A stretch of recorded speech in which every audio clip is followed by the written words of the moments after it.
Okay, so we're going to first start with some new gamboge, and I'm just wetting it down. I'm making sure that it's probably like a tea, and then I'm going to drop in a little bit of coral. I'm just kind of pointillizing, dropping in and leaving, drop in, leaving, just where the fleshy areas are, and then using what's already in my brush and what's already on the paper, I'm going to move it around, because keep in mind that yellow is still wet, okay? So I'm gonna go ahead and put that in there and mark out where my shadows are. So I have a visual of where my shadows and my lights are. Then I'm going to go ahead and grab a little bit of my violet, and I already have that in my head. I'm going to do the same thing that I did with the coral, is I'm just going to drop in some of that violet, get it in there because everything is still wet. Okay, I'm also going to wash it off, brush it, and then go back in and pick up and move some of that violet in those darker areas. Also, while I'm doing this, my brush is very gently touching the paper. I'm not like scrubbing my paper. I'm just trying to scoot the paint around on the surface. Okay, I'm going to go ahead and get some of the other darks in, like the eyes, because it's kind of weird with blank eyes looking at me, and go ahead and put in some more of the violet just to get some darker areas, knowing that that's where I'm going to really push those. Again, I'm dropping the colors in, right? And I added a little bit of coral to make it a little bit richer.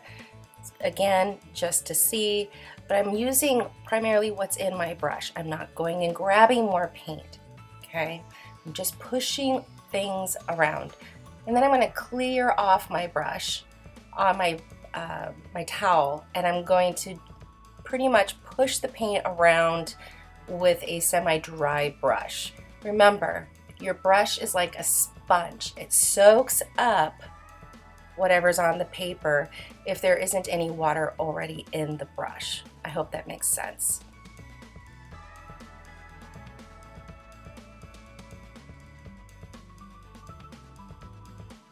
Finish it up, get it to where I'm pretty comfortable with it, and then I can move on.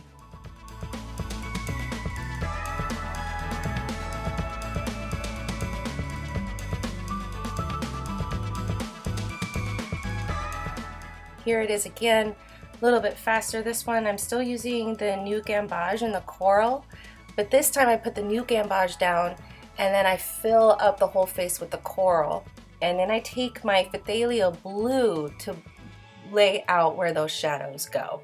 Remember, my light source is coming from the upper right, so my shadows will be on the left. Dropping in the color, letting them mix on the paper. This is the first step in how I paint faces and skin tones. I just like those soft shadows and dropping in the colors. Again, new gamboge.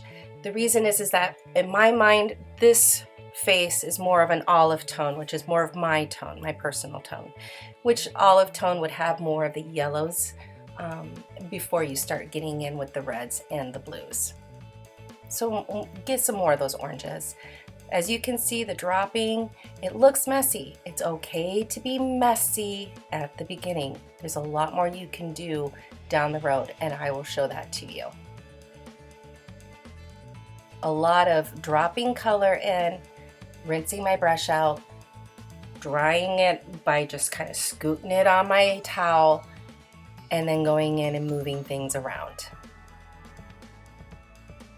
while at the same time very gently touching the paper. I don't want to disrupt the fibers of my paper.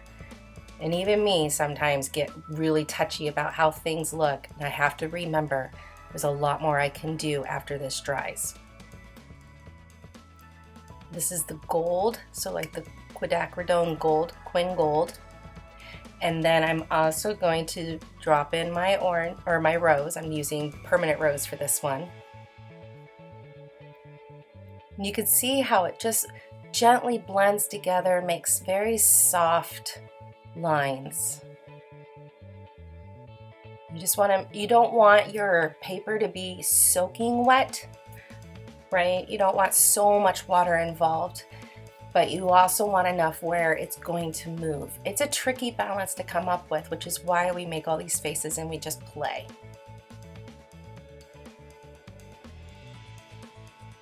I'm also using hot press watercolor paper by Arches.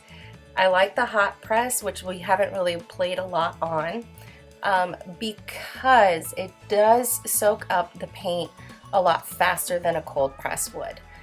And I have learned to find a rhythm with that. And you could even see on the camera, you know, how wet it is. And then if you were to keep watching that spot, you'll slowly see it go into the paper.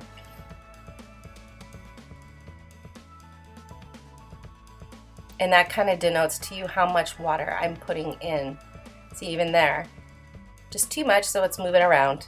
Need it to dry up a bit. This is more of one of those darker skin tones, so I'm using the Quin Gold again, but then I'm gonna go over that Quin Gold with burnt umber. And then I'm gonna drop in my corals. The hard part here is that burnt umber is a granulated watercolor, so it's going to have little specks in it when you're doing skin tone. To kind of alleviate the amount of that, I'm using Indra Throne, yeah, anyways, yeah.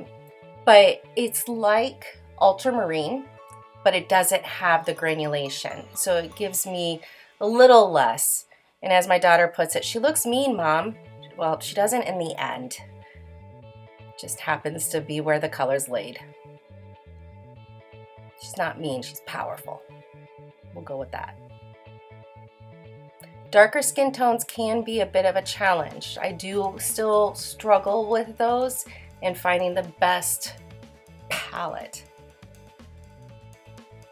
But I'm not going to work on it as much as I did with the lighter skin tones. The reason is I really need that paint to dry. So I'm just going to leave it there and move on to the next one. And for the rest of these, I'm probably just going to do the same thing. I'm just going to do the same process, putting the main color down, putting the red down, and then going in with my blues or violets, let it dry, and then we'll get back to it.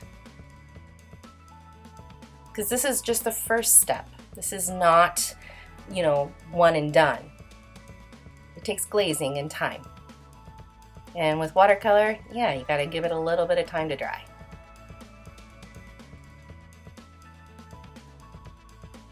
The brush I'm using is a silver black velvet. It's a size 1. It holds a lot of water, but it's got a really lovely tip.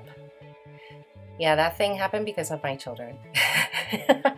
I think my son fell off his bed. They have loft beds. So I missed a little bit there, but I think you get it. Same process. All the colors are listed for each face in the blog post.